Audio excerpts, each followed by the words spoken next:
Cannot get this cotter pin out, Sir Tom.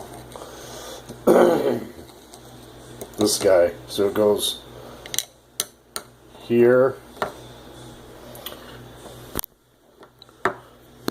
Wait a minute.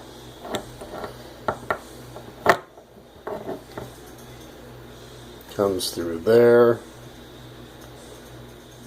Then I got those bent up, but I can't get them out. And it's hard, unless you know a different way, sorry, to get those washers out. I don't see another way. They're old and crudted in there.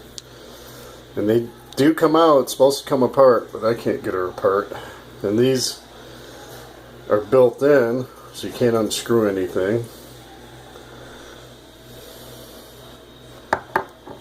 Oops, sorry. If you have any ideas, I'm open. If not, I need a new valve. It's a cool valve. Like it. Can't see in the sun and shade. And thanks, Tom.